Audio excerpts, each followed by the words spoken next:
Great.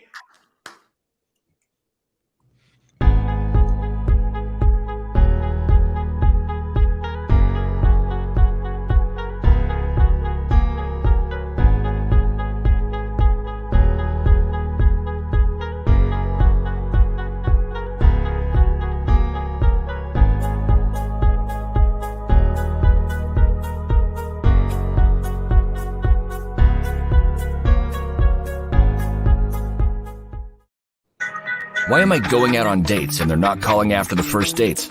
What should I look for in the dating process? What should I know and ask 30 days after dating them? How do you identify red and green flags? How do I date long distance? And more. Order now Greg Davis's new book, The Do's and Don'ts of Dating, the guide to removing guessing and eliminating the games. Order now at www.gregdavisshow.com. Again, that's gregdavisshow.com. www.gregdavisshow.com. Again, that's gregdavisshow.com. Of course, it's Claiborne. Of course, it's Claiborne. Of course. Man, don't sit there act like you don't know what we're talking about. Do I have barbecue sauce in my beard? Let me see. Hold on, y'all. Y'all hold on. Hold on. Let me see. I got a little bit. Good evening, y'all. This is When the Right One Comes. 69 weeks. We're on our way to 70 weeks. The longest running men's show here on social media. I'm going to turn it over to Frank Ray III, and he's going to take us high in this service tonight. He'll tell y'all how to get some more people in the room. It's a great conversation tonight, y'all. Let me make this announcement.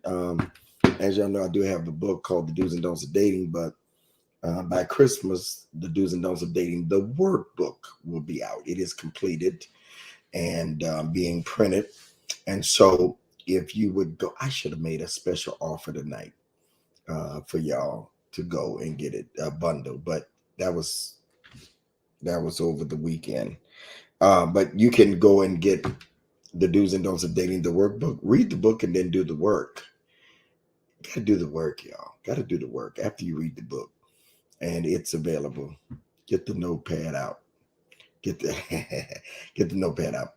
Also, today is Cyber Monday, and those of you that are influencers and marketeers, you have a brand or a product. Next Tuesday at 7 p.m., I'm having a masterclass for branding and marketing. And we have a branding and marketing company, Connect Brand out of Atlanta. They're going to be with me as I share the things that I do, along with Angelica Williams and Candace, who works as a team with me. And it's $179, but today only for 2 more hours, you can get it for $149. There's a code, and the code is winning. You go to my website, gregdavisshow.com, and the code is winning. And I'm gonna see about us putting the code in for the bundle right quick. Do's and Don'ts of Dating, the book at Frank. You look better. You there? You back to yourself. Do's and Don'ts of Dating and the workbook. So I'll let y'all know. But I turn this part of the service over to Dr. Frank Ray III. Well, welcome to the show, everybody. We're so glad that you have decided to tune in to, without question, what is the hottest show that you can find on Bill Gates Internet on a Monday night at 9 p.m. Central, 10 p.m. Eastern Time, every Monday. Somebody need to go on mute because y'all making a lot of noise. Every Monday night, we are here. We've been here now for 69 total weeks straight. 69 straight weeks. We've been here, and we've been here because you've been here. So we want to send a shout out to you. Thank you for being a consistent audience. Thank you to our core group of people who always tune in week after week. And to our newcomers, we want to say welcome to you. as well. Dr. Nick, what's up? We see you in the comment section. Angelica, what's up? We see you as well. Everybody in the comment section already interacting. This is a live stream for a reason. We could pre-record it, but we decided to live stream it. Why? Because we like interaction. So we want you to interact with us all night long. We want you to comment in the comment section, and That's a then you good can help idea, Frank. That's a good idea. We could have Mondays up. Maybe we'll record on. No, I'm just.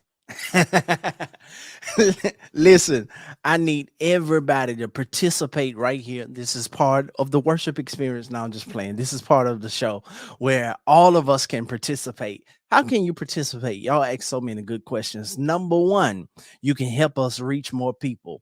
How can you do that? You can do that by sharing this live. If you see you're on YouTube, so if you see, exit out of that live chat right quick for me, hit that share button. Once you hit that share button, hit copy, go over to your Facebook and place it on your timeline and tell everybody the fellas are live right now. Come on in the room for when the right one comes. We are, of course, the brainchild of the one and only Bishop Gregory Davis. That's the young man with the pretty white beard that just got done talking. Bishop Greg Davis, he's the one that birthed this show, this idea, this concept. When the right one comes was in existence long before this show was, and this show is a byproduct of that. And so we are grateful for him sharing his ideas and his platform with us. He does not have to include us, but he chooses to, and we're grateful for that. Also on the cast, a part of this show is one of the original Christian Kings of Comedy. That's Brother Broderick Rice. Say what's up to the people, Rice. Listen, what's up, everybody? I'm excited. And then next to him, we have the bishop from St. Louis, Missouri. Say what's up to the people, Antoine. Yo, what's up, family? And then one of our newest comers to the bunch is Joshua Bingham from down south. Say what's up to the people, Josh. What it do, baby? And then next to me, we got the one and only the boy from Baltimore is in the house tonight. As always, brother Dwayne Williams. Say what's up to the people, Dwayne Wayne. What's up, everybody? And then down below, that's our beloved friend who causes us so much issue, turmoils, and trials every week. We don't know whether he gonna be in space, if he gonna have a baby gap hat on, if his microphone not gonna be working, if his headset not gonna be in tune. We just never know what he's gonna put out the bag on us. But we're so grateful to have him be. It wouldn't be when the right one comes without him. So we're grateful for him. One and only prophet Michael Claiborne. Say what's up to the people, Claiborne. Only Frank Ray, boy. Only Frank Ray. What's up, people? I'm glad to be in here and direct all of your insults towards Josh. That's all I want y'all to do tonight. Direct all of your insults towards Josh. And then, nonetheless, behind the scenes, we got the one and only sister Marlinda Henry. She holds it down in the background, and we want you to know that you will get blocked if you get out of hand. This is, you need to understand this part. This is a show where we talk about women and dating from our perspectives. Who are we? We're a bunch of men that just like to keep it real. Despite our occupation, we like to keep it real and relevant and come to you from a unique, or maybe to some of y'all, an ordinary point of view from a man's perspective. Some of us are divorced. Some of us are single. Some of us are only single in the aspect that we're not married on paper, that we indeed do have someone. So that's all of us on this platform tonight. I am Frank Ray III, aka Frankly Speaking. I host my own show every Wednesday night at 9 p.m. Central over on my YouTube channel as well. So again, welcome to the show, everybody. I see a bunch of you are on here, but a lot of you have not liked this live video. So right quick, I need everybody to hit that like button. Everybody to hit that like button on the video. That helps our algorithms, that helps us be seen by you, more people on YouTube. So I need everybody to hit that like button over here on YouTube. Come on, run it up right now. Make sure you have shared, put shared in the comment section. Hit that like button now. Also, one last thing, Bishop, before I turn it back over to him, so we can try to get through all of these questions tonight. One more thing. As you're watching the show tonight, take a screenshot. Take a screenshot. You see all of our names in our boxes, all of our Instagram names in our boxes. Take a screenshot and tag us in it. Put it on your stories. Take a screenshot, tag us in it, put it on your stories and say watching the show tonight or whatever you want to say. And let us know that you are tuned in, and we'll be sure to repost it. All right. I'm turning it back over to my uncle, man. Let's get this thing popping tonight. You're on mute still, Bishop. I'm not on mute. Can you hear me now? We can hear you now. We hear you now. Yeah. I didn't even, I don't know. Okay. It came on. Okay. If I was going to, if Frank was going to do icebreaker, this would be the icebreaker tonight. This just popped up. These are not this is not one of the questions, but at what point is your cutoff for a Christmas gift? By what date if they don't get in by? Like for me, if you don't get in by Christmas, ain't no Valentine's gift. Not nothing decent. Y'all looking at me like you're crazy. Y'all don't do gifts. What is the cutoff date for Christmas gifts? Roger. That's an awesome question. Somebody might think that's petty, but I think like that. Come around here. Now you want to come around. You should have been here before Thanksgiving. Before Thanksgiving? Yeah. Okay. All right, go ahead. Bishop, excuse me, gentlemen, unless she does something so unforgettable, so memorable, whatever that is. It could be a prayer. It could be a prayer or a poem. But unless she makes such an impression, Bishop Jackson, Prophet Claiborne, Pastor Frank, Dwayne, unless she does something that makes a major, wonderful impression before Thanksgiving. I know what's going on. This ain't my first rodeo. I'm done. I'm muting. Hey, Broderick, I'm going to have to disagree with you. You want to know why I disagree with you? Please. Because Walgreens is open on December the 25th. You get a Walgreens gift on December 25th. Almost all the stores is open now. Get later and later, Antoine. You got all the way up until the time I come to the dinner. Almost.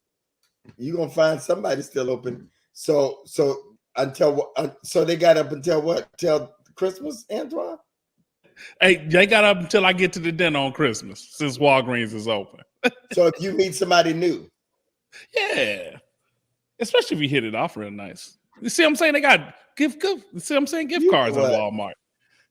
Flowers at the front. Hey, Bishop, they had the flowers at the front. Twin brother. For Christmas? Yeah, he could be my little twin brother, for real. Yes, sir. Dwayne, not twin. We wouldn't be. Somebody say it's the thought that counts. Dwayne looks like me.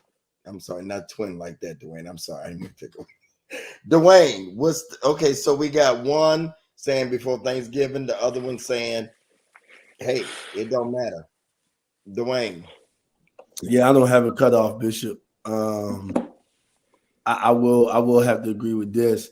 I think when we talk about in terms of size, I think the size would be different if she's just newly coming in. But I don't have a cutoff because I think it's the gentleman thing to do, you know. Okay, you don't have a cutoff, Josh. Man, not name one of us got a cutoff. Name one of you got a cutoff. We ain't got no cutoff. It depends on the woman. Okay. Listen, if it's a number one draft pick, and they come in at the last minute. Hey, Christmas Eve. What would you say, Dwayne?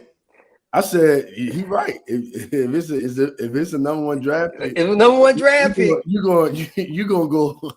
You know what I mean? You gonna find Let's not act. Right. Who justifies though as a number one draft pick? I mean the dude. The dude is the way we feel. Yeah. Like if we I'm saying what justifies them as the number one draft pick. Oh, I think it's just the way that she makes us feel. How she There's some women that's your number one draft pick. You know it. You just know the whole package is there. And you just be But that's like, what he asking us. He asking us what I'm saying what is it? Is it looks? Is it she treats you good? All of that. All of that. All of that. all of it. All of that. All of it. Okay, Frank. Oh Lord. I'm going on mute. Yeah, I don't care. Tennessee. Christmas gift is not a requirement for me. Yeah, so So I don't care. You don't. I'm saying no. I'm saying no. You got the question wrong. When they come into your life, are you going? At what point did you cut them off for not giving them a Christmas gift? Or not giving them one. Yeah, or giving them right. Because I say if you're not in like by a certain time for Valentine's, you might get a little something, but you ain't. I don't know. I'm the wrong person to ask, bitch. But I'm not a Christmas person in that sense. Okay. You don't celebrate Christmas. Not like that. What about Valentine's? Valentine's is a mutual holiday. Okay.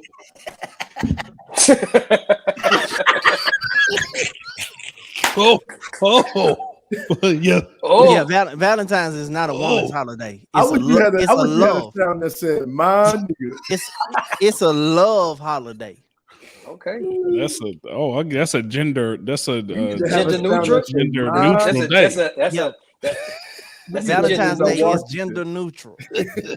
It's a gender neutral day. Washington. Y'all hear this because we're gonna cut this clip up because y'all need to make sure y'all hear this on Valentine's Day. Don't tell the daughters that. Ooh-wee. Yes, it's a gender neutral day. It ain't about you, boo boo. Damn, okay, we talking about Christmas though. We talking about Christmas. So have you ever felt bad before and you might just meet somebody and you don't think about TJ Carter? All right, TJ, that's a picture there. Doc. Look like a doctor there, Reverend. Yes, sir, Reverend.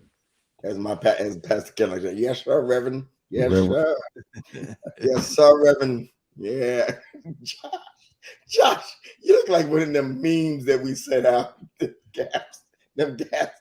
Same. So have you ever been gotten before? Like, have you ever not planned to get the person and then they go all out for you? Ever been embarrassed before?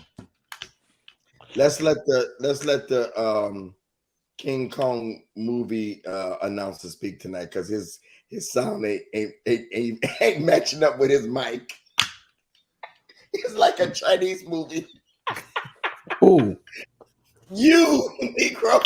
What are you talking about? It feel like, say Claiborne, it feel like your voice is laying on us. Whatever.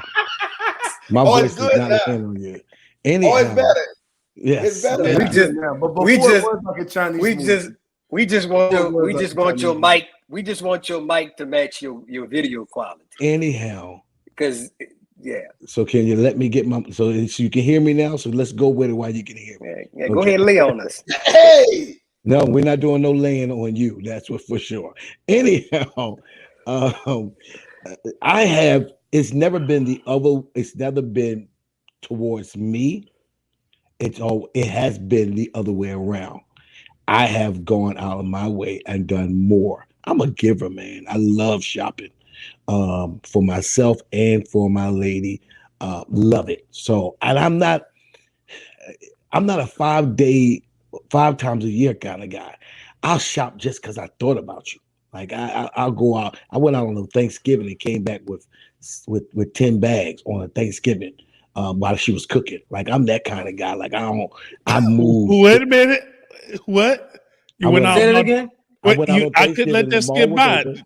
I 10 went out on bags Thanksgiving. while I she went was out- cooking on Thanksgiving. While she was cooking on Thanksgiving, man. I And went so out to you the ain't mall. got 10 bags 10 bags that had stuff in it.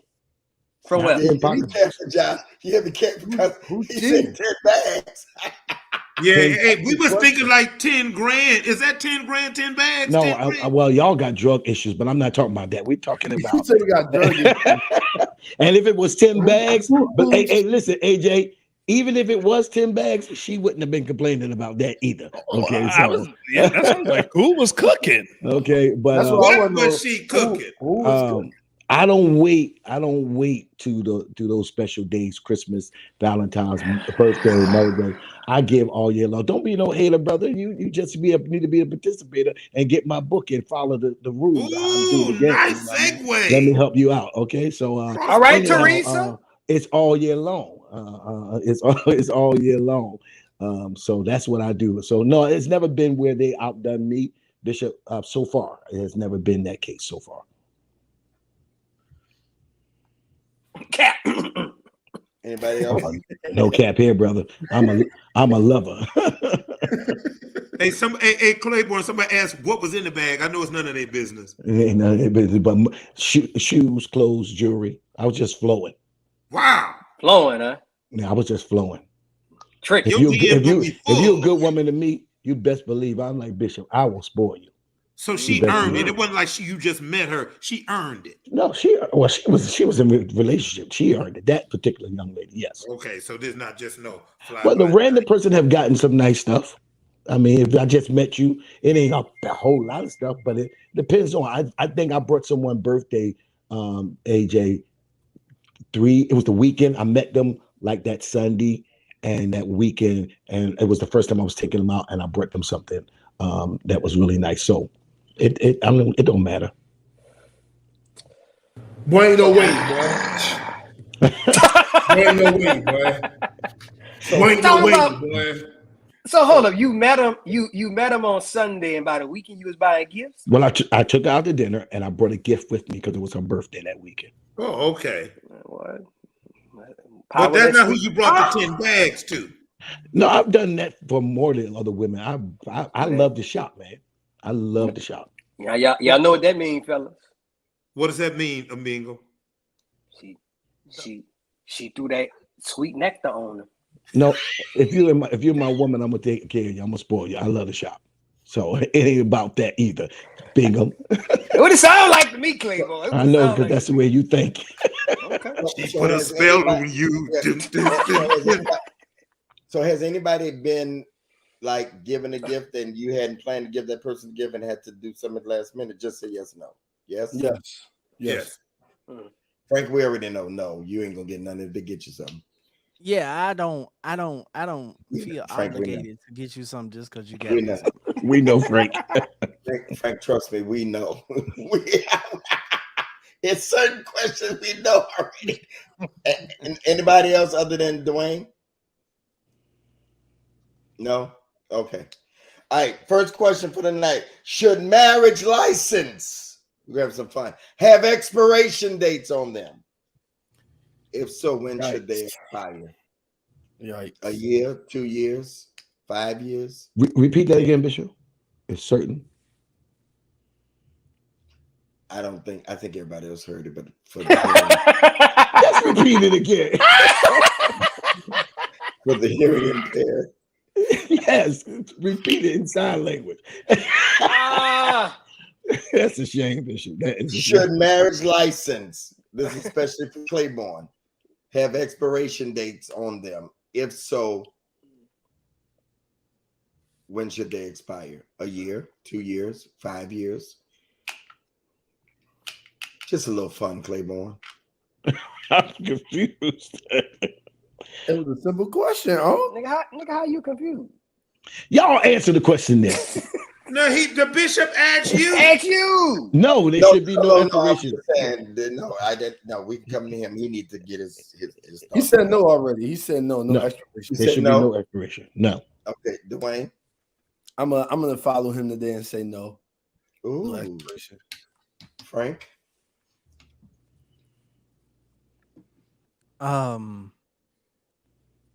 I think it should be reevaluated every 5 to 7 years. Oh, I love this dude, Frank. I love you. I love you, my dog. I think the younger you are, like if I was over marriages in America, the younger you are, the quicker your renewal time comes. If that makes sense. So you get married in your early 20s, I think like probably every 3 years, there should be an evaluation to see if you want to stay in this. If you get married in your 40s, maybe every 5 to 7 years.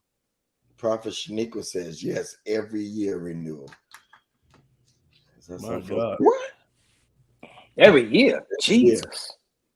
Every year. You got 12 months. No, Shanika, you need to just keep dating. You need to get. You just keep dating. Be a serial. If you getting a renewal every year, what's going on in the renewal? Like what's like is it up for grabs? Yeah. Yes. It's up for grabs. Yes. Do we want to stay in this? We want to stay together. Are you That's crazy. Are you pleasant? Are you pleasant to my commitment? Are you happy with me? Am I happy with you? Yeah. What you got, Bingham? What you got? You holding back? What you got? Man, that's a tough one. I've been trying to toss that in my head. I am a fan of some type of reevaluation. I don't know how frequent, but people change.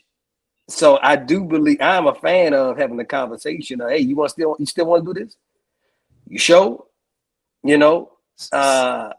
See, Bingham, the problem is people get comfortable when they ain't faced with no pressure.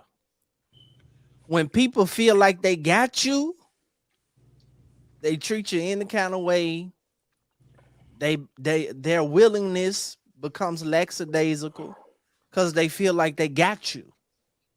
So with the element thrown in there of we know an evaluation is coming up to see if we want to stay in this, then I think your freshness, your commitment, your willingness stays there. It's like kind of like your evaluation for a raise is coming up on your job. You know you're gonna do everything if you care about that job, if you want that job, then you're gonna do everything in your power to prove you're worthy for their raise. I think a lot of times what happens is in marriages, we get to a point where we no longer feel like we have to prove that we're worthy. Now, you know what? To your point, Frank, and I like what everyone has said because this is unconventional thinking. I do believe people get comfortable.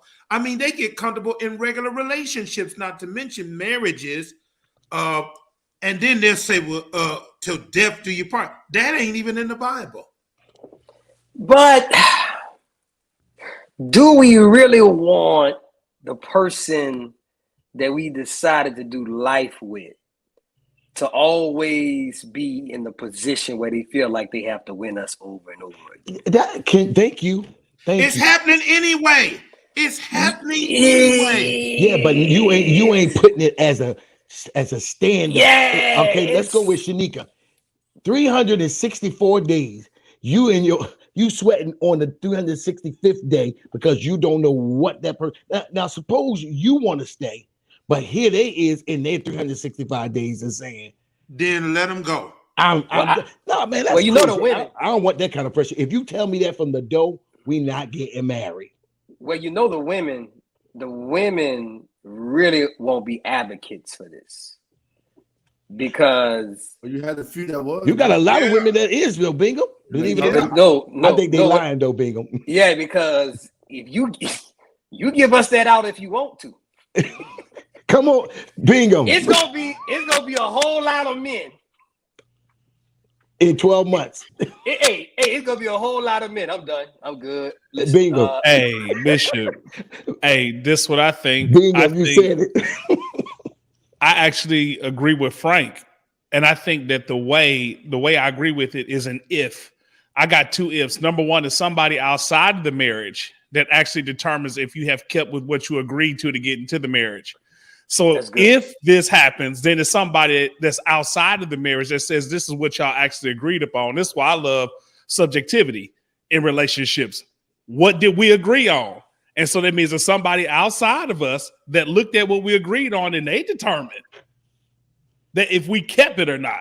That's the only way I would say, yeah, if. Yeah, I can feel you on that. Oh, okay, wait. This is first of all, Claiborne, let me stop you right there.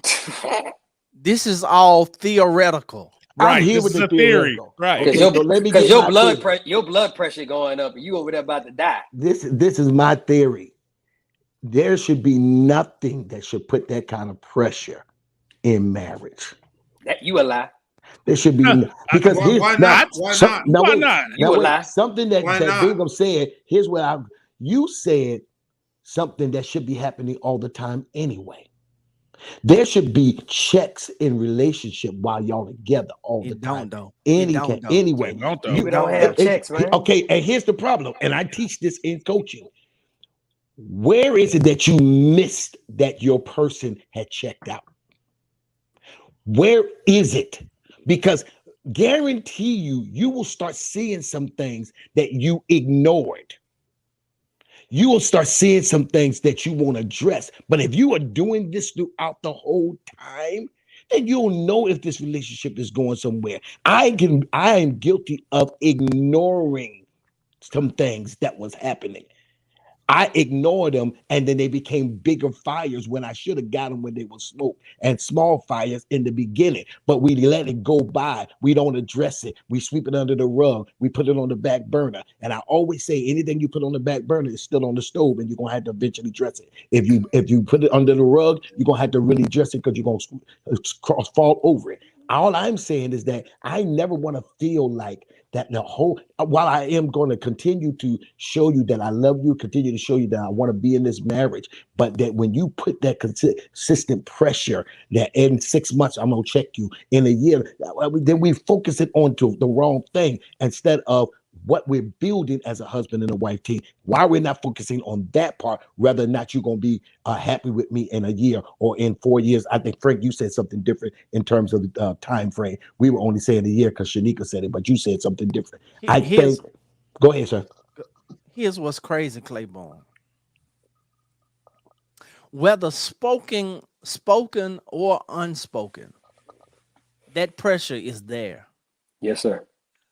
Especially in 2021, whether we want to admit it or not, the element of social media has made everyone and everything so accessible to us that pressure, whether we want to speak it or not speak it, is there every day of your relationship.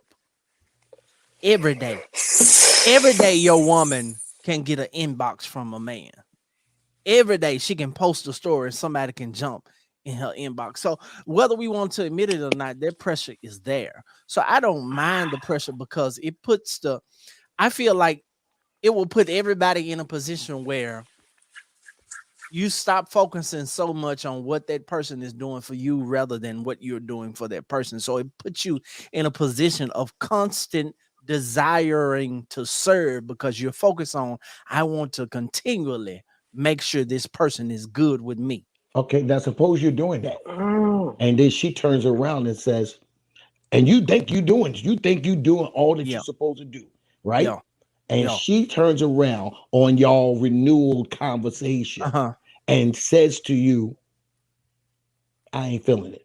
Bye. I've done. I can have a clear conscience in that and be secure in that I did all that I could do. And if all that I can do is not enough for you, then see you later, alligator.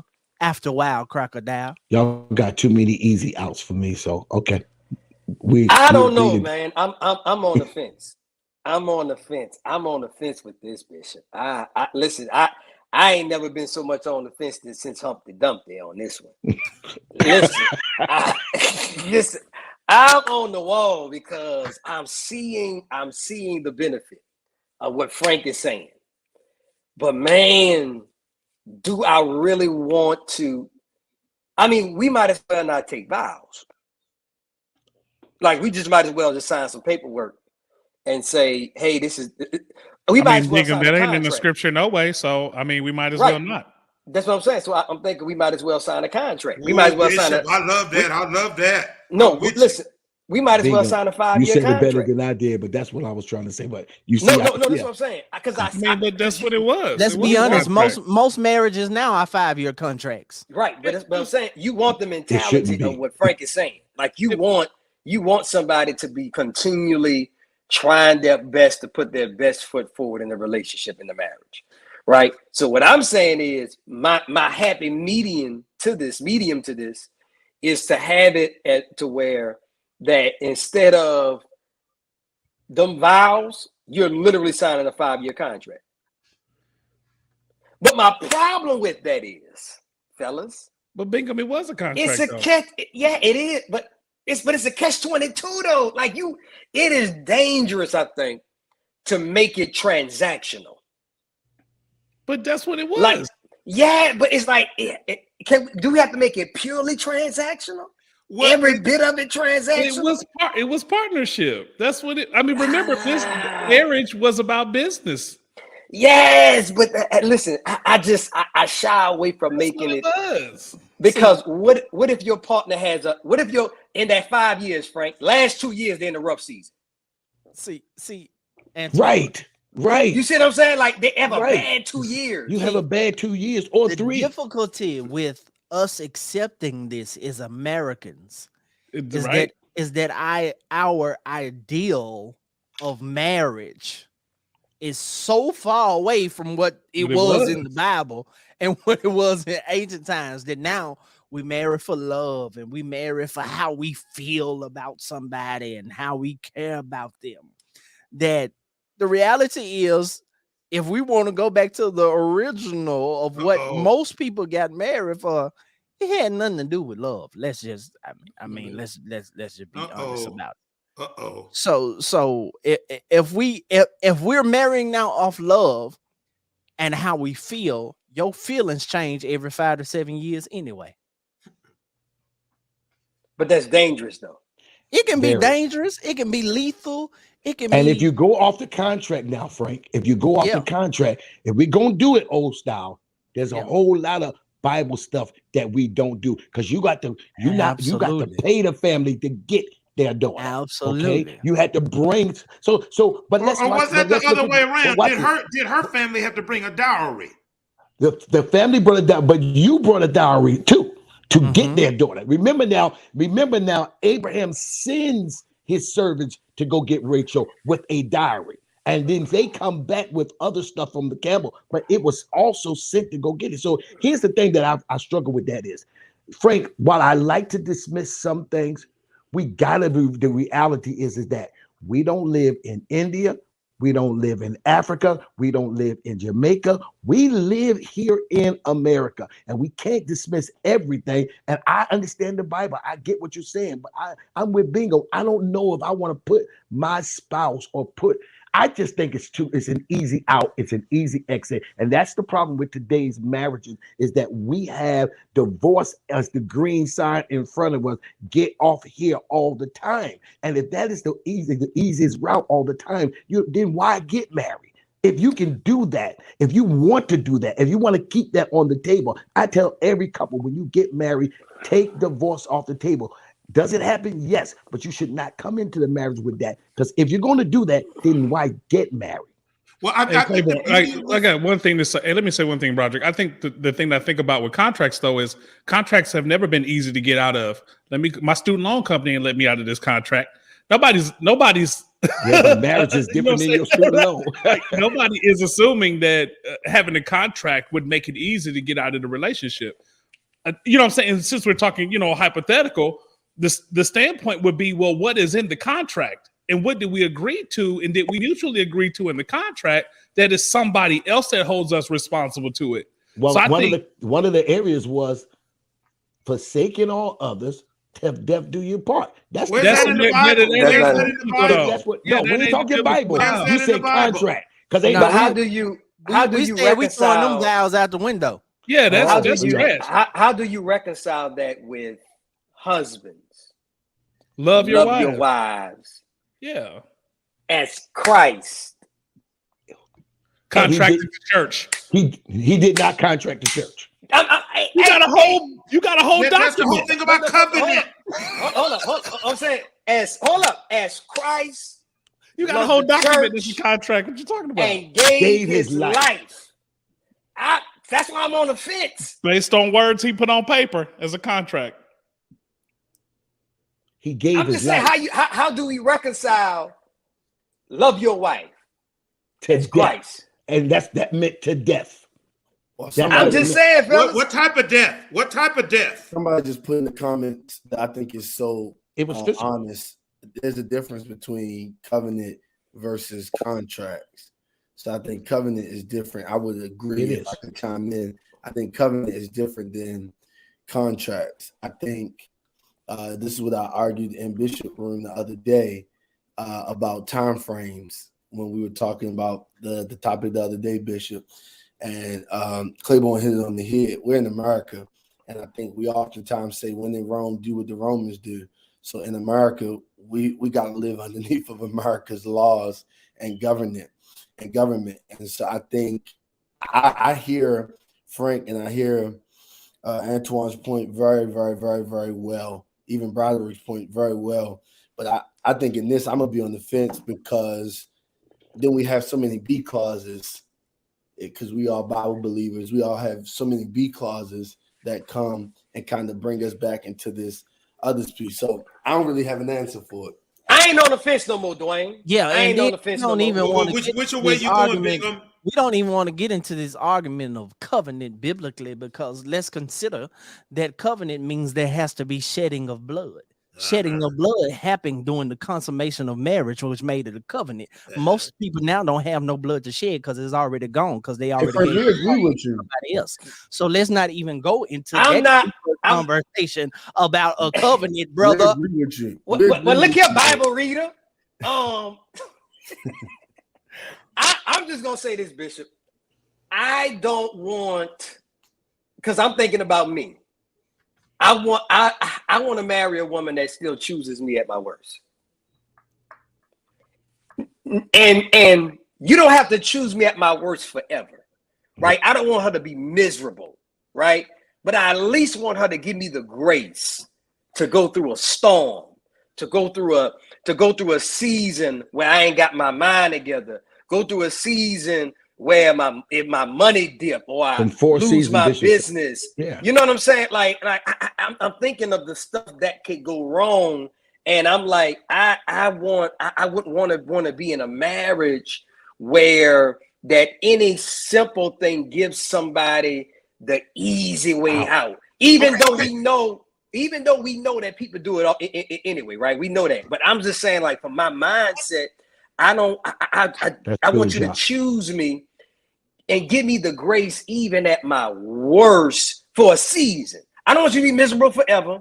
I don't want you to, be depressed and suicidal, but at least for a storm, allow me the grace to come through it and not hop off of it. Listen to me. We don't want to be in a situation where we just hopping off the ship. But Bingham, when the ship get rocky. Hey, but Bingham, nobody is saying that in the contract. So we're talking hypothetical. Nobody's saying that in the contract. Because just because the relationship is bad that you get out of the marriage. That's why we got to say how long should a rough patch be allowed to last? No, that's why Antoine is saying that's why you just stipulate what's in the contract.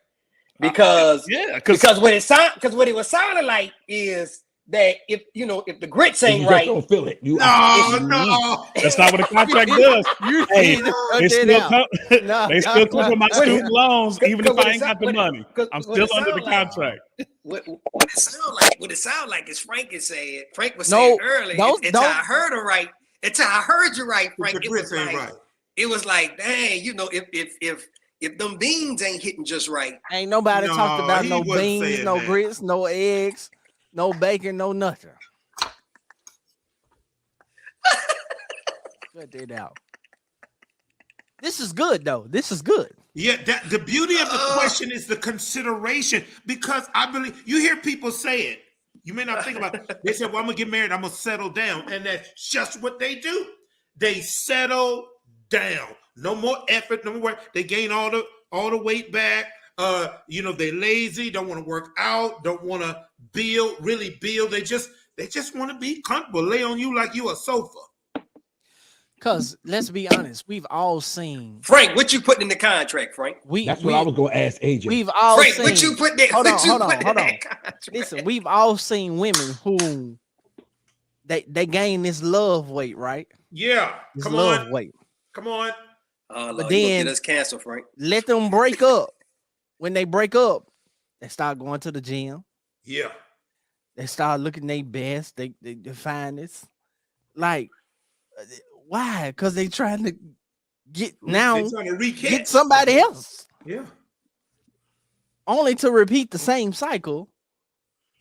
Because there's no what we're too comfortable with the idea of once I have someone, come on, that I no longer have to work on myself or work on you in the right ways.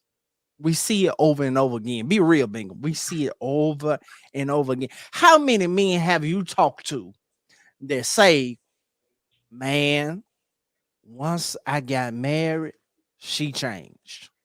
All the time. We hear it all the time.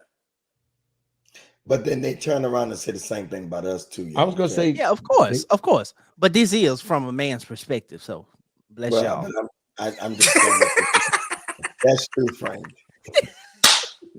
Because when you go to talk about their weight, they can say the same thing about us. When you go talk about want to have sex with them, they can say the same thing about us. Grace, but this is from a man's perspective. But Grace. they do. But Frank, to your point, the daughters, when they get married, they do be doing a whole lot of sex fishing. What? It's what? Sex fishing. Like catfishing. Like catfishing, but sex fishing. Oh, you mean a baiting. The bait and switch. The bait and switch. Real quick, Bishop, before I know we're getting ready to move to the next one, but it's a lot of people on here, but we don't have a lot of likes on this video. So I need everybody again. If you have not liked again too. Yeah, go ahead. Yeah, we only got 9, Frank. Yeah, we got a boost. No, I see 47 likes, but it's way more on here. It's quadruple of that on here. So I need everybody to hit that like button. Exit out of the live chat right quick. Hit that like button. Also, if you're just coming on and you've yet to share this conversation. It's hot, it's juicy, it's been amazing already, and we still got a bit of a ways to go. We're about halfway done, so we got still a bit of a ways to go. So hit that share button. Make sure you hit share, hit that copy, go over to your Facebook page, put it on your timeline, let everybody know we're live, or just take a screenshot of us and place it on your Instagram story and tell everybody to come on in. Place the link in there. You can place the link as well on your IG story. So, all right, Bishop. It's 220 people right now, so it should be 220 likes, y'all. Y'all Absolutely. Like it. That's the least you could do of 69 weeks. On Bill Gates' internet. Right. Yes, sir. I thought it was Al Gore in there. Josh, you always got to go on me. Yeah, Al Gore, he ain't stunned by internet. He climate control right climate control now. So bait and switch is real. Don't tell a man that you're gonna do a certain thing and then switch, and then you want to know why I don't know if I want to say that. He looking other places because you ain't doing what he like. If he tell you that's what he like, if he like fellatio, then that's what you give him. And don't switch after you get him. Then I ain't gonna go that far. You mouth get Bishop, tied. you're helping people on hair tied up now. You didn't tie your hair before then. You didn't. Did Frank say I ain't even gonna touch that? No, just move on. Jaws getting weak. He said mouth got tired. Why you ain't gonna touch that? That's something you say, Josh. Jaws get weak. Jaws get weak. Knees lock up. Oh Lord, it's a little early. So it's too early. I'm Okay, just speaking of which, question number 2. What keeps a man aroused in a relationship outside of intimacy? What keeps a man, AJ, aroused? Lord, I can't think of one thing. No, what keeps a man aroused outside of not much? Are you Clean house.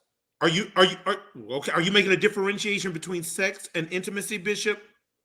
Oh, it's all this one technical Negro. Bishop, Broderick, for you to be a comedian, you're too intelligent. I it's Bishop Jackson's fault. I would say, look, I would say, Is your name Bishop AJ? What'd you say, Bishop? anyhow. I said Bishop AJ. But go No, ahead. what'd you say, Bishop?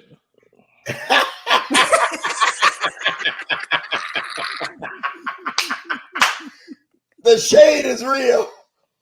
Yes, sir. Tracy Go ahead, Ellis AJ. Ross. My God. If Tracy Ellis Ross. let's say sex. Okay. Let's see here. Outside of sexuality, the way she dresses, that layering of that perfume. Yes. The way she keeps herself manicured. Come on, keep those hands and feet done, ladies, all year round. Her attitude is everything. How she keeps her car is everything. John Higgins, let me tell you something right I now. was waiting for it. Baby, there's something sexy about a Let woman them that know turn how to him keep her stuff maintained. You know what I'm saying? All the way around. Waiting. It's plenty of things, Bishop, but I say her chillness. Like if a woman can allow you to be honest with her and she's chill about what you say to her, yes, sir. Yes, sir. Yes, sir. Okay. Broderick. I could go right along with Bishop Jackson. Attitude. Now, you know, it's always that Bishop Davis, I love you. Heels, pearls, all the feminine things. Without touching me, you know, that perfume and lotion, you know, those key things. And please be light. Don't be. I know you just said I'm being too technical to be a comedian, but I love a woman who knows how to. You better laugh at my jokes. How about that? Laugh at my jokes. Thank you, Bishop. You had an attitude behind I that. do. Listen, I've had women. I like them too. Sure hated to see them go, but I tell a joke and they gonna be all quiet. You know, kind of like It ain't funny. Oh, that's too important to me. 35 years invested? No, you better laugh at my jokes. All right. Josh. This is so something non-sexual, right? That keeps us that's around. hard for you.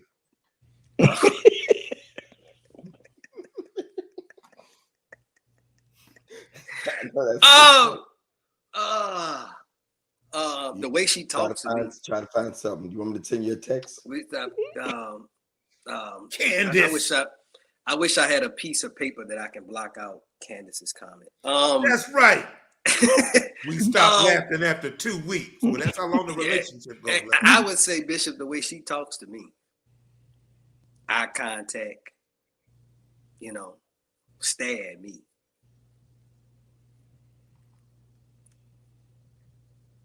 Do what? Did this man say stare at him? I'm for the stare too. Man said stare at him. Bingo, you stare right. Yeah, I mean, who wouldn't want their wife to have certain words that do something to you? You know what I'm saying? Look me in my eyes and tell me how much you love me. Look me in my eyes and tell me how I'm the best thing since sliced bread. Look me in my eyes, Bishop. I want to look me in my eyes and tell me how she gonna cook that pot of gumbo. I need the communication. It's the affirmation. It's the words. It's a word choice, a word play. The way she speaks to me is the thing that she won't even have to touch me, and I'm ready like a young horse at the Kentucky Derby. You know, if she talked to me right, speak to me right, and yeah, let me leave that alone because I felt the glory. Yeah. Frank, I'm afraid to ask.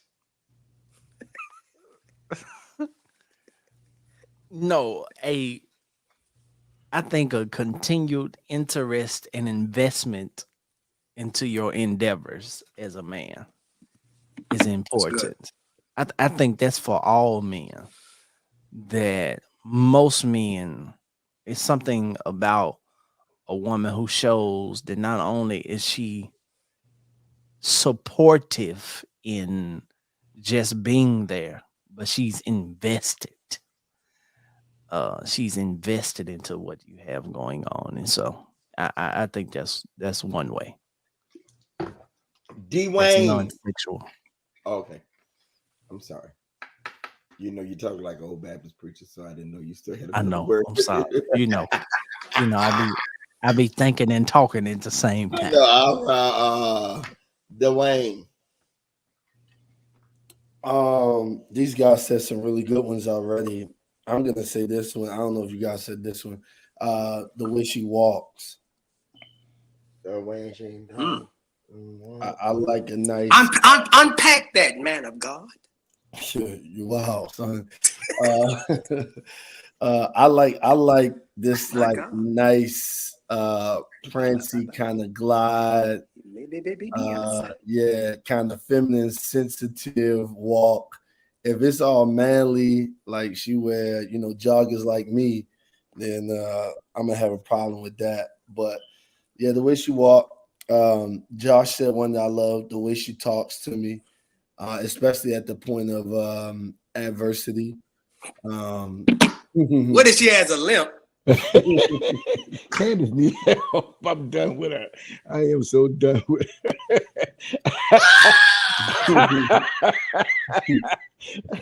She is the worst. And we said she wasn't toxic yesterday, Josh. Yes, she's super toxic. She's toxic. Go ahead, nephew. I'm done. Hey, look, Katrina, right with her foolishness. See, that's our sisters. They worse. Everybody said all the things. Hey, you see, I didn't answer. Neither one of those questions. So hey, hope she's not. Go ahead. Everyone said it. I'm big on smell. I'm big on if she's married to me, how she comes to the bedroom. How she comes to the bed chambers. I love a woman that comes with certain outfits, and I don't mean raunchy stuff. That's intimacy, though. That's what I'm saying. That's intimacy. No. I'm not. We're not doing nothing. She just comes into the bedroom like that. I just love how you make our bedroom so much. It's the pre-warm up to intimacy, though. Okay, so y'all want to? You gotta throw that off the table. I'm downstairs and she getting in the shower. This is the first sign of senility. He didn't get it. Yours is going before mine. No, bro, you way older. You way older than me in trust me.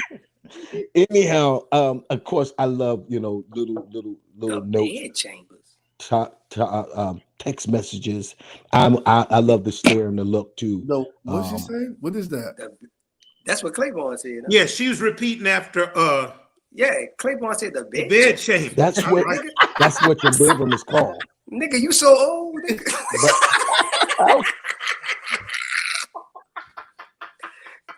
Nobody called it bed. We know what you mean. What I call it. And I ain't mess with you. I agree with you so many times. He freezing. Y'all done made him freeze up. Anyhow, Josh. The bed chambers. Come into That's pretty funny. He gone to the chambers.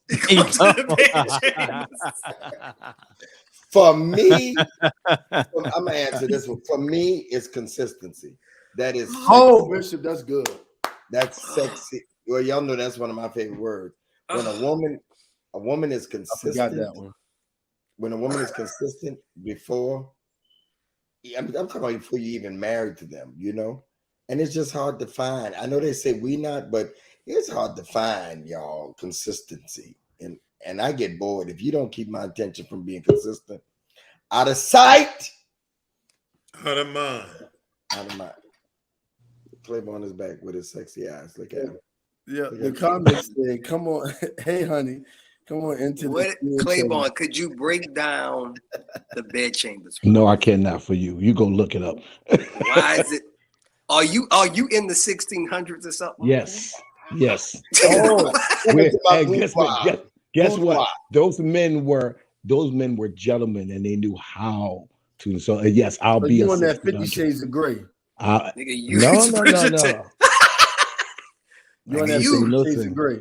Hey, no such thing. I don't know what in the King Arthur and his knights are you talking about? Come into my boudoir.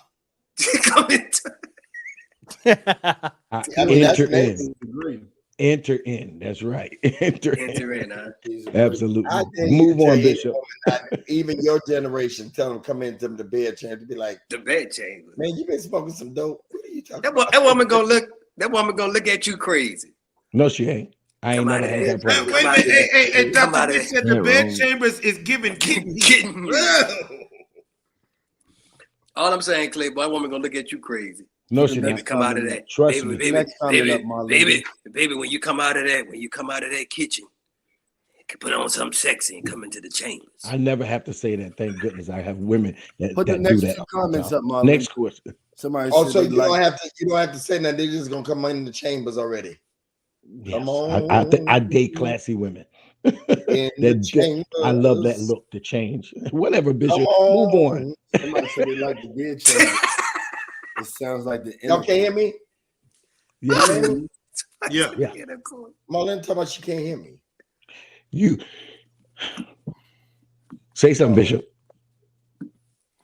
Oh, okay. We hear you. Oh, I'm sorry. She said Claiborne talking too loud. That's why they couldn't hear me.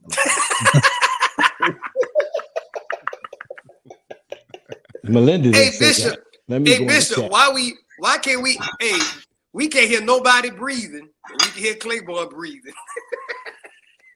Y'all make up my mind. Move on, Bishop. Okay, next question. What can a woman do to make a man feel like? I don't know. This is a good question for us. What can a woman do to make a man feel like the man in a relationship if he makes less money? And the bulk of the bills is in his name, in her name. Y'all want to read it again? One more time. What can a woman do? Excuse me, Michael Chambers. That was a nephew. I ain't say nothing. Oh, I thought you said something, Michael Chambers. I'm sorry. What can a woman do to make a man feel like the man in a relationship if he makes less money and the bulk of the bills are in her name? Dang. Who wants to go? I'm scratching my head. I would say nothing. Nothing you can do to make a man feel like a man if he doesn't already feel like a man. He either is a man or he's not. Now, you can do things to try to cut him down as a man, but if you already a man, nothing no one can do to make you feel like a man. You already is that. Now, I mean, things happen. What's the situation? Like Josh said, what if this is a season and things came that way? I think we had this question last week about more money, or it happens. But to make him feel like a man, just don't what's the word, Josh? What's the word? Emasculate him. Just don't tear him down as a man. Just don't, because the bill, the bills is in my name and house is in my name. So yes, that's what I'm saying. Just don't throw it up in his face. But other than that, he himself has to feel like a man, and you you agree with that by not destroying him because of those different things that's going on in the marriage. That's what I would say. Now, Bishop, I want to say something that's totally comedic, and it just came into my head.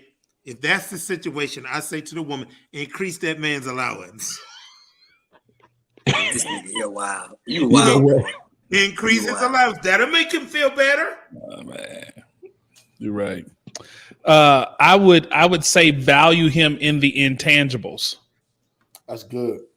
You know, if you can't value him with the intangibles, respect, honor, love, dignity, preference, treat him like he is your man, treat him like he is your king, then oftentimes he'll never have no problem with how much money you make or you making more money than him. But you have to value him in the intangibles. Say it again. Yeah. That was good. Say it again. That was good. Yeah, I would. He didn't hear me. Oh, Bishop Jackson, you didn't hear Dwayne. Bishop Jackson, can you hear us? Oh, what you say, bro? I said, say it one more time. Oh, yeah. You know what I'm saying? Because money is tangible. But the thing is, if you can value him in the intangibles, he won't care about that money. Yeah. Yeah. I would say you it's tough, right? Well, I think the first thing a woman has to realize is that for most men, when our money ain't right, we ain't right. So you have to understand the mentality of a man that's already feeling a certain way because his money ain't right and yours is.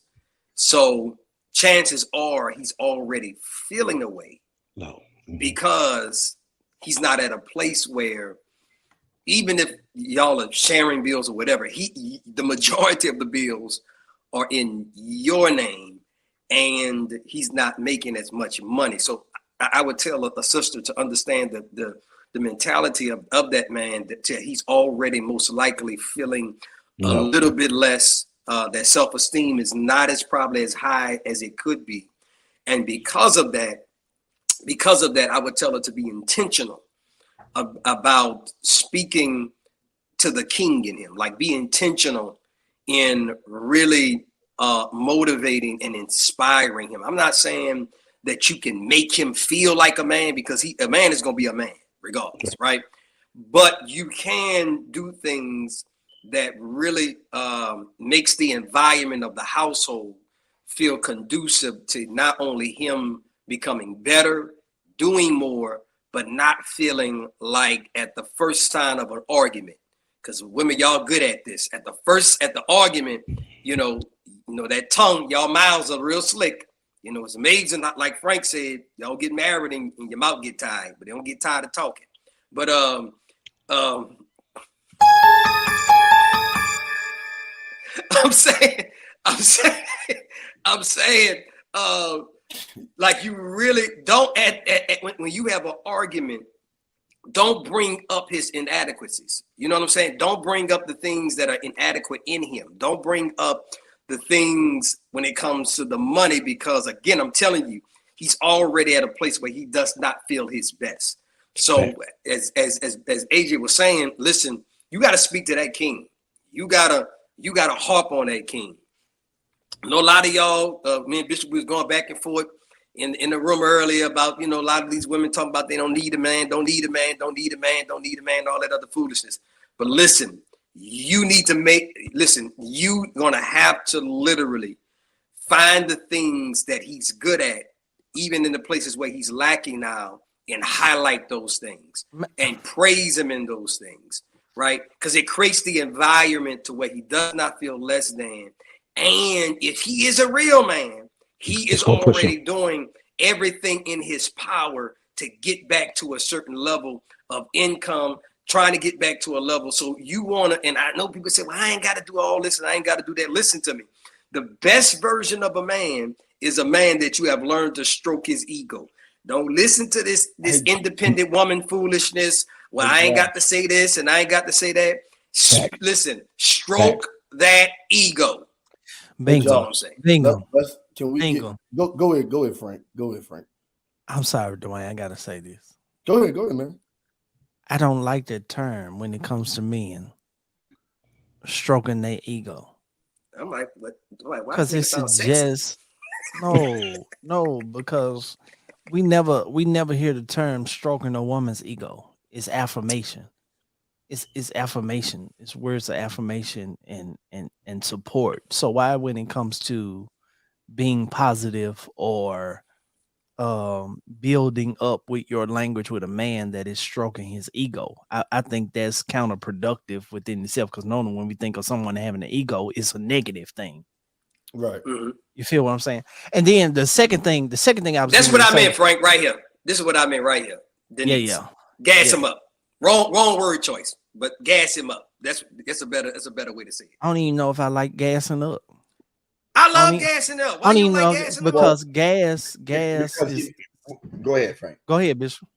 No, because what he's saying is those connotations, those are, it's not as positive as it is as a woman being affirmed. Why can't we affirm a man too? It's not a female. That's not a female connotation. But Bishop, Frank, but it's hard he's saying, but it's true. Listen, that's I'm with you. I'm with you with the affirmation, but what I'm saying is, men usually need a little more. We need to cut that out. We need to stop that. We need to stop it. Listen, we need to stop it. We need to stop it. We need to stop it. Stop it tonight. We need to stop it. Frank, no. If that man is already feeling, I'm telling you. Listen, and then that was my second thing I was getting ready to. Got it. That's what I'm saying. That was my second thing I was getting ready to. Frank, did you hear what Claiborne said? I heard what he said. That was my second thing I was getting ready to address. When we speak on this matter of a woman who makes more than her man, we always talk about the man as if he has nothing going. He's just broke down person. He can't fend for himself. He can't take care of himself. When let's just throw some numbers out there. Let's say, for instance, he's making $70,000 a year working a corporate job or whatever, but she has her own business. She's making 150, 200,000. That man ain't broke. That man ain't broke down. He's able to sustain himself. So why, when we talk on these terms of a woman making more, it's always the man needs to just sustain him or support him until he gets on your level. Remember, we talked about this a couple of weeks ago, that a lot of black men would never financially, a lot of them, this is the reality, ladies. I hope y'all hear me good. A lot of black men would never get to your level financially right now and today, because that's just the way the world is set up. America is set up for us right now. Right. That on average, most black women out earn most black men. That's just reality. So why, when we talk about this aspect, is always that the man is he's broken down already. Okay, Bishop threw a caveat in there. He said, and all of the bills was in her name. Isn't that the question? One more time, Bishop. That's why we went to that route. Because I agree with you, Frank. Everything you presented, I agree. The caveat was when all of the bills is in her name. So we have to imply here that he's not at a point to at least take care of some bills in this matter. Man, he broke all of the bills. Just because the bills in her name don't mean he ain't paying none. Well, I mean, that's true, but for the sake of this question. It's a broke man. Yeah, for the sake of this question, Bishop phrased it like that for a reason. It's pretty much saying, hey, he's not a bad dude, but financially he's not where he could be to be, quote unquote, the provider. So I think all of you guys offer something amazing. I kind of want to offer something else, right? Because based upon the question, Frank, Josh, based upon the question, I would say if that woman is financially stable, let's give something tangible then. Why not at least have a conversation to be open to helping him fix what financially is broken? Because if you want him to get somewhere, if you want him to be somewhere, why not expose him to the resources that you may have had to be where you are right now? Is that making sense? Yeah, I agree with you. Yeah. Yeah. And so because oftentimes I think that people who are in certain seats, whether it's the man or the woman who make more income, most of them expose the people that have less than to the resources that they have, so that way they can come up to a place that is necessary. Can I go one step further? Josh is translucent, I'm transparent, so I'll be transparent because only in Dwayne's fashion, I couldn't be anything else. I remember when I was in a rocky season financially, and I'll give this.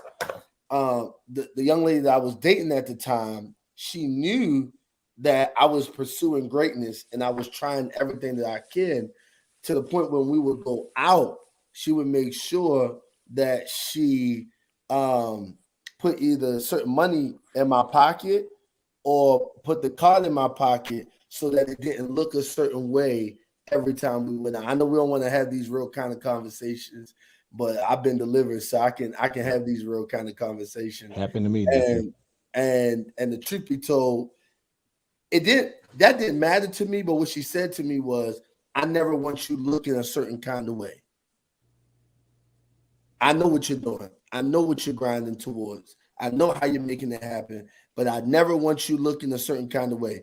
And I was like, whoa, that was big for me. So if I can offer anything to this question, I would say, hey, ladies, listen, you may not feel comfortable with doing that, but do anything. If he's legitimately grinding and he is trying to do his best, then make sure you just do stuff that doesn't make him look like he is that for the sake of the relationship. Yeah. She stroked your ego. Yes. And Josh, what someone said in the show. No. Yeah. Frank, ego, Frank. It's the same as affirmation. It's it ain't. It's your self-esteem. It's your feeling of self-worth. How many times have you heard the term stroke a woman's ego? You haven't, but here's what, Frank, you got to understand, sometimes words are used interchangeable. What we say, the way we say things to a man, stroke mine towards a woman. It's stroking the ego is the same as affirmation. It's the exact same thing. It's just agree. That it's the same thing. When you affirm a woman, all you doing is stroking her ego. Yeah, but what Frank is saying is we don't say that when it comes to women. But we don't have to. We don't have to say the same thing to mean the same thing. We don't have to, but here's the reality. There is some negative connotation behind stroking the ego. No, but everybody's got an ego. Yes, it is. It is. Yes, it is. Because when you get into arguments, hold on, hear me out. Because when you get into arguments, what's the first thing they say? I ain't stroking your ego. You need to. Because there is a level of negative connotation. But I'm saying the word ego is not negative. Yeah, but if it's a man, stroking his ego, you better stroke. We can play these games all day. Men gravitate to places where they are praised and honored. I've been saying that on these shows all the time. I'm telling you, men go. So if you got a man in this situation, this ain't a man who ain't got enough money. This is a man that's broke. He don't even the bill's not in his name. So what I'm saying is that you gotta uplift him. Like just telling him you're wonderful, you're a good man. No, you're gonna have to, whatever term we want to use, gas up. Men gravitate to places where they're praised and where they're honored. We gravitate to that. We gravitate, particularly where a man, if he doesn't feel like a man at home, he going to get it there. He's going to grab, and she's going to stroke the ego. Listen, somebody's going to stroke that ego. Someone is going, and we really arguing about semantics. But really, men gravitate to where they are praised and where they're honored. Even if we look in a religious context, oftentimes when we say, well, why these brothers gravitate to certain things in certain religions and stuff like, because men are praised, men are honored, men are uplifted. I like that word better. Men gravitate to where they're honored. Women gravitate to who understands them. I agree.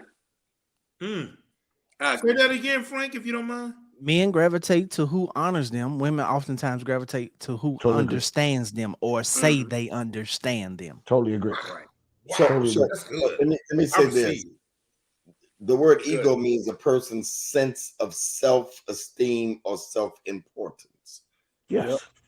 You're stroking their self-esteem. Yes. You still don't like it, Frank? I don't like it because we never say it. We just never say it when it comes to women. So I don't like the fact that when it comes to us, It's the only word that's implied when it comes to a man. Yeah. It's just, it's a difficult grasp for me. It seems like a shot. But because men need to be, if we believe that we are originally made in the image of God, There's male and female. we know that, but the man came first. What I'm saying is that like I knew Antoine was coming off mute. Yeah, I could have hopped all over that for you. We could get him on that one. He's not ready. I said it. Hey, Broderick, I said it, and I looked at. He couldn't help it. What I'm saying is, man, we like to be, and there's nothing wrong with it. You know what I'm saying? I'm not saying have a God sense about a man. I'm saying, man, that sense of self-worth and that self-esteem, man, for most men, and I'm with you, Frank, it's a lot of things we can do, but for the average man, he is not feeling himself when, particularly, it's one thing when he ain't got it. It's another thing when I ain't got it, but she got it. You know, what that woman did for Dwayne is stroked his ego. Here's the card. You swipe. That's right. You sign a check. Yes. You know what I'm saying? You sign a check. You write out the tip. Well, Bingham, I'm just saying, I just wanted to just add this in there really quick. I think it can only be affirmation if you're affirming the truth, not just what you want somebody to be. Yeah. Because the reason why I agree with what Frank is saying is because I feel oftentimes as fellas, we are addressed as if we don't have it already. So stroking the ego is to basically say, oh, you don't have it. Let me stroke your ego because this is how I want you to be perceived or how I want you to think that I perceive you. Right. When the reality is most men are secure. Most men are secure. Even I know some broke dudes that are secure. Mm-hmm. Like I'm telling you, they feel like they in their manhood.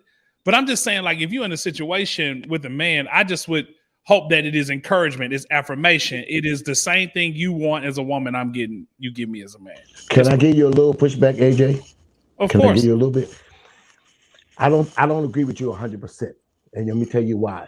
Because when you really follow women in affirmation, they affirm things that are not going on. They affirm things that are not true, but they keep saying it till it becomes a part of them, or they hope that it will be. Sometimes affirmation is not always what's going on. Sometimes affirmation is speaking something into existence and keep saying that you are a good man or a good woman, and keep saying that you're going to be successful and I'm going to be happy and I am beautiful and I am. They and some of it is true, but not all of it. You really go through, because we do affirmation every morning in our prayer room. You know that we do affirmation, and some of the affirmations are not what's actually happening, but you keep speaking it till it become a part of you. That's what real affirmation is. I do affirmations every morning myself, and there were things in my life that I have said over the years that was not there in the beginning, and yet there's still some things that I want to be there going forward. So I would say, even with stroking, I've had a woman tell me that you are a good man, you're going to be something, you're going to be successful. And it wasn't there at that time.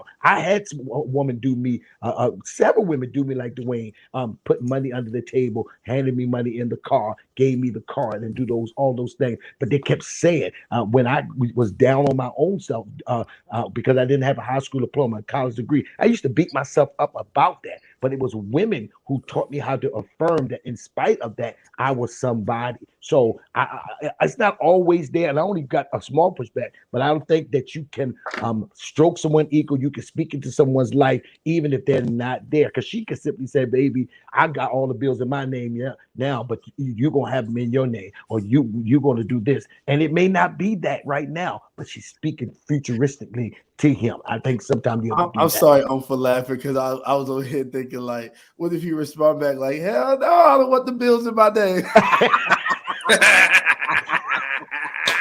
He might say that was cool. That was good. Boy, you wild, boy. She's like, one day the bill's gonna be in your name. He's like, oh no, it ain't. Then she'll be a Bishop's Live. What else you got for us, Bishop? I know you got. So if y'all would like the video, like the YouTube, right, Frank? Everybody like. Yes, we need everybody to like the video. How many we got now? I'm seeing 95. It's 220. I know. What is it for y'all to like, y'all? I don't know. I don't know what the problem is. Just hit the like button. Maybe they don't know how. It's a disobedience. I think it's some people that don't know how, for real. Yeah, it might be some people. We gotta give a tutorial. Maybe we can create a little chart and throw it up in the slide before we start that. Show them how to do it. Or it's a disobedient spirit. No, they're not. They ain't disobedient. They ain't disobedient because they're about to be obedient. Oh no, we have 103 they're now. They're not being disobedient. They get ready to be obedient. So affirm them, nephew. Affirm them. We love them. Okay, so next Stroke question. their ego. Yes, when a woman says that to me, I just didn't get in that guy because that triggers me. You mean stroke my ego? I be stroking, and they never say it. They never say it in a kind conversation. It's always an argument. Ain't nobody stroking your ego. I ain't those people that huh? You know what you should say to them when they do that? Because that's my point. That's why me and AJ and yourself are agreeing with Frank, because we like most of the time they only say it in an argument. Like, I ain't stroking your ego. And I'm like, okay, no problem. I won't stroke yours tomorrow when you get up and you want to know how beautiful you are at this gala. Hey, Bishop, I'm just going to say this last thing about it. You can't stroke what you want me to be, but don't know how to affirm what I already am. Whoa. That's why I can't get with it. Hold on. Say it again. I can't get with it. You can't stroke what you want me to be, but not affirm what I already am. Because then it makes me feel like a boy. Like I'm becoming, like you're stroking my potential, but you don't know what I like. If you can't affirm what I already am, then don't stroke my ego because you want to speak to my potential. That's all I'm saying. I need all of it. Affirm who I am and stroke my ego. No, don't stroke my ego. Don't tell me that when you're mad. Okay, right? I receive that. You don't stroke it when you ain't mad. Yeah, I be stroking. Stroking. Yeah, don't say it in no. And here's the other part, and I'm done. We're going to the next question. Ain't nobody gonna be stroking your ego like them church people do. Oh yeah, they say your little groupies. I'm not one of your little groupies. But see, like Big said, that's how you lose it. That's how you. And that woman lost you, Bishop. Ladies, y'all need to lean in on that. Don't be telling the man I ain't gonna be stroking your ego. Don't tell him that. How would you feel if we say? How would you feel if we say we ain't stroking, we ain't affirming you? You have a fit. Right. Yes, they will. Yeah, we don't care about your emotions. Right. I ain't gassing your head up like them other people do. Ain't nobody saying nothing in here. This is Catholic church today. This You is talking? Is being in love a requirement for marriage? Ooh. Antoine can't wait to answer that. Did last. No. Bishop AJ, that's on you, Doc. Did you like the way we all came to you, Antoine? Say that again, Bishop. What's your question? Is being in love a requirement for marriage? No, love is something that you build. I think you should be in the general ballpark of love, right? But the reality is you build love. You built that with somebody. Heck, do you like me? I don't even care about the right. love. People say I love you. I just did a video on this, and don't like me. Can you? That's the bad part right there. That's what I my don't want you. The thing is, what's your love language? No, do you like me? Right. That's what's your like language? That's what my book is about. Antoine. People love you, I don't but want don't you. like you. Yeah, I don't want you to be in love. I want you to love me. Yeah. Well, I like what Bishop said. Bishop, why is it so important that the like piece be there? Because I've seen so many people, say they love you, but they don't really like you. You got to like my ways too. I said this earlier. Bingham was on there, and I don't know if Prophet was there when I said it, but I'm something else to get along with. I know that. Yeah, I was there too. I know. I was there when you said that. Yeah, I'm something else. For a woman that's going to deal with me, she got to be a strong woman, like for real. No, I know that she got to be a strong woman because I'm going to have my moods and all that stuff. So, can you like me doing that? Well, You consider all the goodies. Melinda, didn't nobody ask you nothing. What did Melinda say, Bishop? And actually, Josh, you her. mentioned her earlier. What? Did I give her a compliment earlier? Oh yeah, he did. He did, Melinda. He said. I said Melinda's one he of said the he can few find a ones wife like you.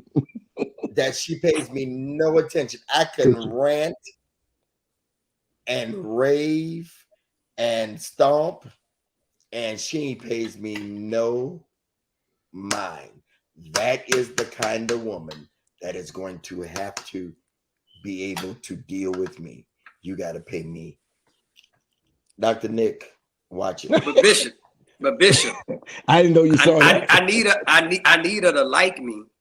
I need her to love me. But I need you. Did you say like you need AJ her said. to lust you? Did you say that? Love me. I said I need her to love me. My God! I thought If I'm married, I need that too. Yes. Need that too. I would say, Bishop, I definitely want her to like me. But somebody asked Bishop, so you need to be ignored. But I still think the love piece is something that we do. I don't believe that being in love stuff like that's so subjective. But when we look at love, even from a biblical context, it's something that you do, right? So I need her to like and to do love to me. Whatever. Right. I need that. I need to see that. I need to see that on display. That whole being in love thing is, that's fickle. I think you can get to that, but I think as long as someone likes you and likes, this is another part we don't talk about too, Bishop, when we had these conversations, likes all parts of you, Absolutely. Not just pieces of you. Absolutely. Because there's a lot of times people will fall for or like a piece of a person or in a certain context. They like when you do your videos. They like when you flow when AJ is in his creative vein, right? And all of that type of stuff. But what about the pieces of me that everybody don't see? Right? Those pieces that are very near and dear to me, but everybody is not privy to seeing. Can you still like and choose all parts of me? And I think that the trick here is to find somebody that likes all parts of you. I know we say seasons and that's fine, but I like every dynamic of you and still chooses you on a daily basis. Because I think what happens is we find somebody that likes a good part of us and we latch on to those people until they see that other part, until they see the other piece. And then they're like, hold up, I chose you at that part, but I didn't know about this piece. I didn't know about this vulnerability. I didn't know that you had this struggle. I didn't know that you was this weak. So I think that for me, I think that you can, like, love can be built, but the liking piece is so strong, and someone doing love, giving you all of the not just the signs, but treating you with love, being long-suffering, sacrificing for you, prioritizing you. I think all of those things are more important than just this mystical, when we say this mystical feeling that I'm just in love And you ever had a conversation with someone that said that you had to ask them a question? So what does that mean? I'm in love with him, but what does that mean? And they could not articulate what it is because they only looked at it from a perspective of a feeling and an emotion and not an actual action that they did. So for me, I need that like. I need you to like all parts. I'll be right back. Y'all keep talking. I agree with you, Bingo. Here's where I'm at. I think that not this superficial love that people say, and the more that I do counseling, coaching Bingham, the more when I go through my book, the more my new book on marriage in the pandemic. The reason why I wrote this new one is because I find that there's so many couples love each other, but they don't like each other. When you like your family, like your friends, people who you like, you have long suffering. Here's why I think that you need love.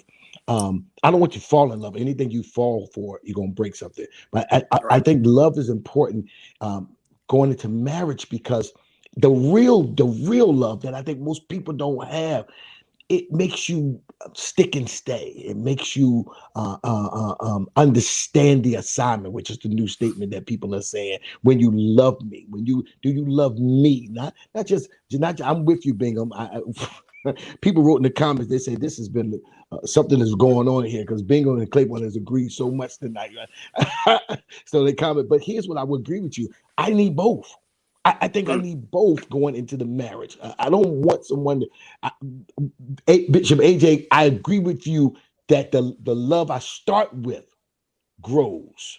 I do think love grows. I think love, it has to. I want it to grow. I think Bingham said it earlier. I want you to love me more and more. The more you with me, the more, and you can love somebody and not like something that they said or not like their ways. But I do think I for me think that it should start off with like and love, because that gets us to the marriage piece. But I do think that it grows. I don't want you to love me on the same level that you did in the beginning. I do believe in the growth of love.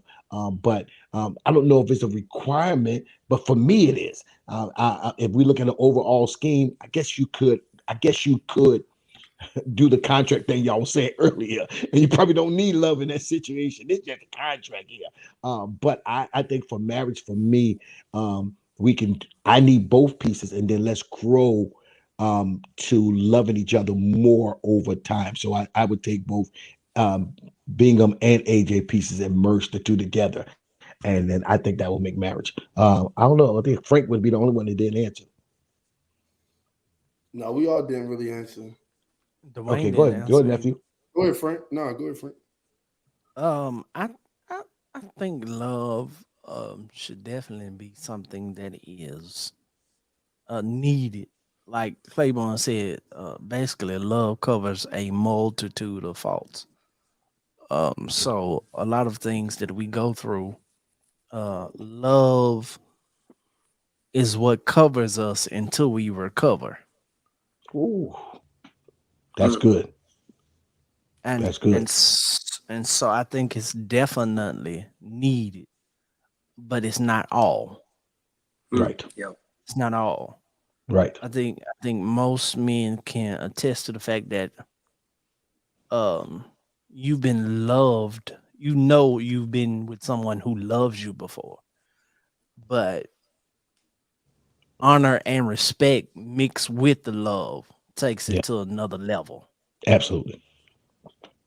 That when she loves you and also honors you and respects you, it's just puts her on another playing field than other people. So yeah, love is needed, but that's not all for marriage to make it work. I think that's where I'm at.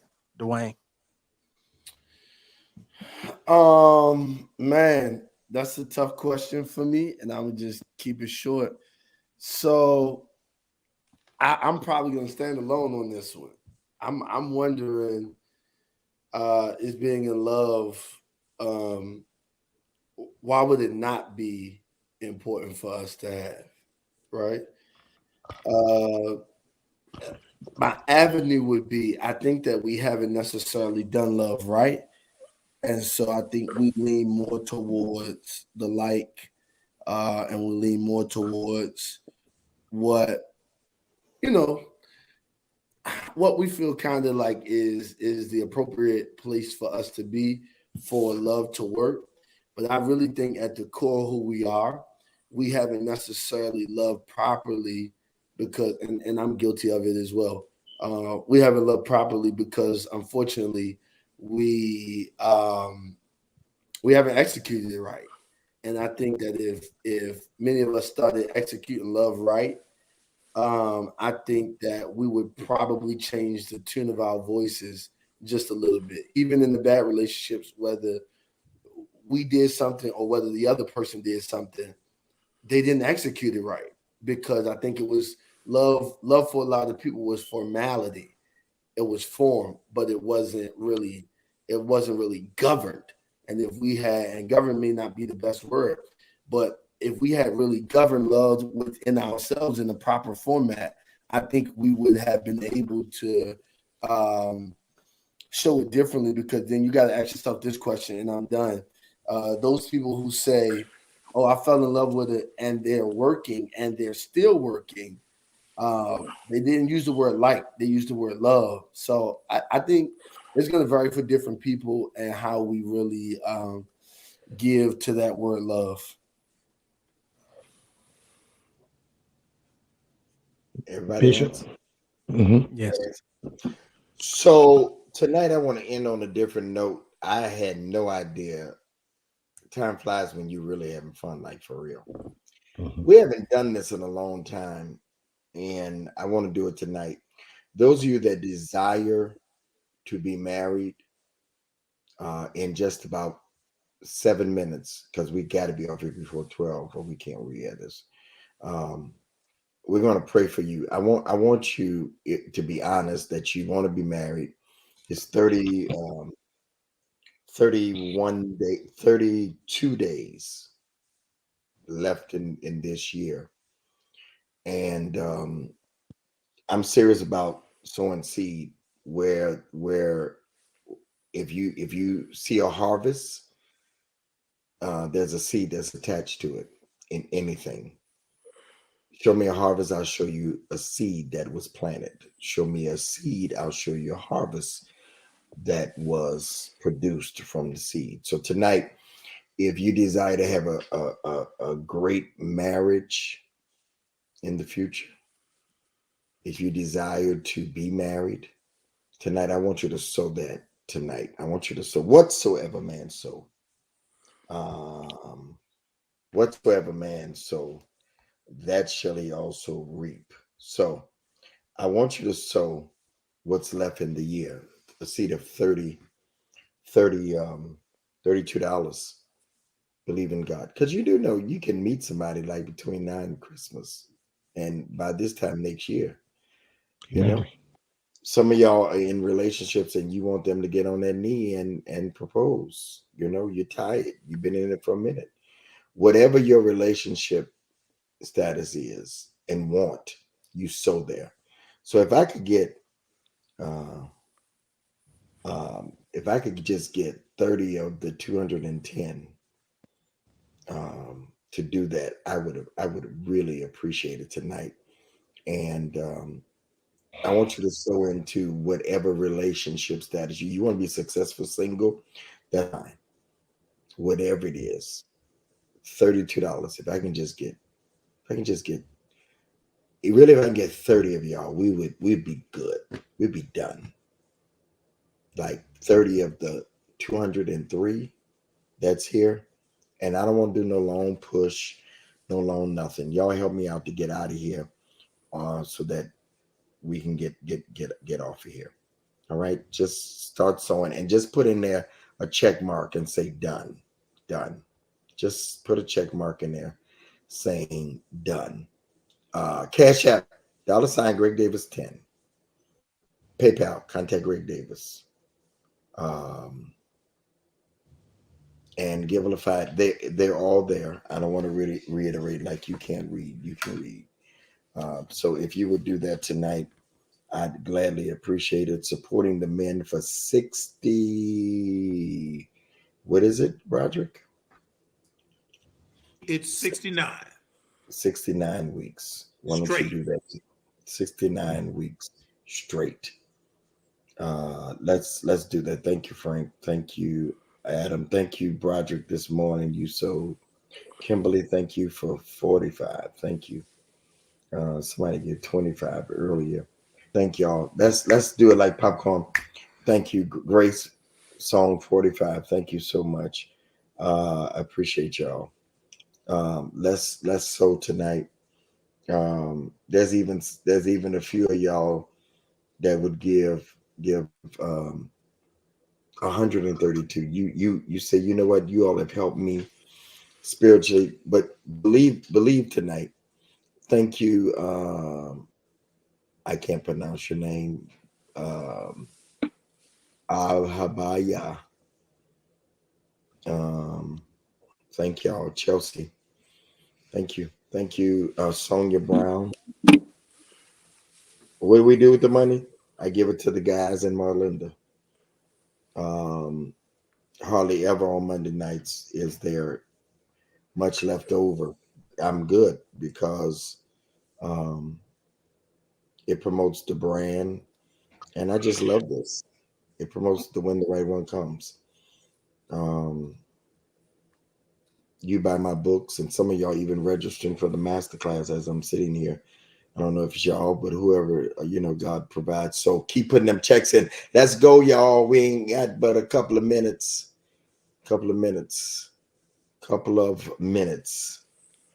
Successful marriage. I see you. Let's go. 32 days left. Some of you can give 132. An effort for Bishop. Thank you. I can mess up some names. I don't care if they call Sonia. I'll mess it up and say Sonia. I mess up some names. Y'all come on and give tonight. This panel is amazing. It'll be 70 weeks next week. We need to see who's had a show the longest on here consistently every week. I'm sure Angelica's checking it out right now. Thank you. Thank you, ladies and gentlemen. Some more of you that will sold on tonight. $32. Some of you can give more. Miss Taylor, thank you. Thank you. Paula. Thank you. Talia Duncan. Thank you. Bree. Thank y'all. Just some more of y'all that would give that $32. Thank you, Jasmine Reed. Appreciate you. Jasmine Reed. It's still 189 people on here. Let's go, y'all. Let's go. Thank you, Angelica. 30 and 2. It's been a long day. I look forward to Tuesdays. They're not as long. Just a few more, y'all. That you appreciate, you will give to. I said, Jasmine, thank you. If I can just get 15 more y'all to do that, we are out of here. Or we're going to have to edit the video. Just a few more, y'all. 15 more, y'all. If you give $32. If you're doing this, say, I'm coming, Bishop. I'm coming. Put that check in there. I'm coming. Hold on. I'm coming, Bishop.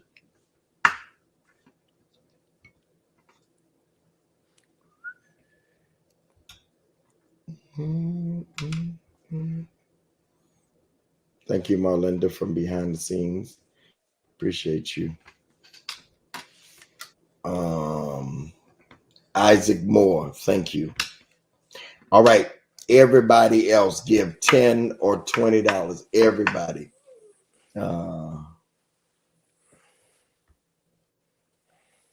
They gave. That's what they're saying. The checks done means that they gave. They're giving. $10. Everybody else 10, 20. your best seed tonight to help us reach the top. All right. Father, we thank you. We pray that you bless all those that are given and have the desire to be married. We pray, Father, upon that you would breathe upon marriages, those that are married already, and then those who are sowing for to be married. Honor their seeds today, God. Let us prepare, position ourselves to be the right one for when the right one comes. Let us not get weary in the preparation and the wait.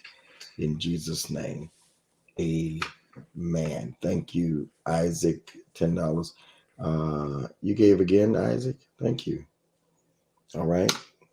One more minute. I'm trying to wait for y'all. $32, Tashiana. $32. $32. Thank you. Don't y'all forget Frank Wednesday night at 9 p.m. Central. 9 p.m. Central, 10 o'clock Eastern.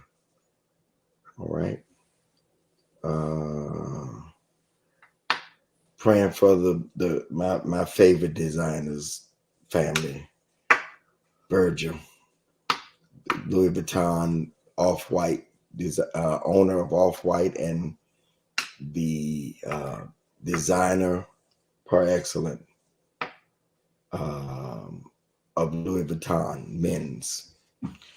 41 years old, cancer. Yeah, Virgil was the truth. Yeah. One of the best out there too. Huh? He's one of the best out there too. Oh yeah, he was. He was. All right, y'all. Y'all be blessed, my brothers and sisters. I don't know where we at, but I trust that y'all did the right thing, and the brothers will know in a little while. You know what? I believe this with all my heart, and I'm not saying this because many times I get to make it right, but I believe if the brothers didn't get anything, because they didn't come here. Let me say this. None of these brothers came in knowing they was getting anything. I never say I'm giving you anything. Never said it. Just something we started a while back, and just a little Starbucks money. Broderick just about gives half of his. They all just about give half of theirs. But I really appreciate y'all hanging in there with the young man every week. This is one of them weeks that I say I'm tired. All right, but we came in here and it was one of the best. It was one of the best. Seriously, I didn't know even we were that late. So good night, everybody. We'll see y'all. Don't forget Frank Wednesday night. Wednesday subscribe night. To my YouTube channel, please. Subscribe to his YouTube channel. If you have not subscribed to this one, do both. All right. Let's go, y'all. We out. Peace.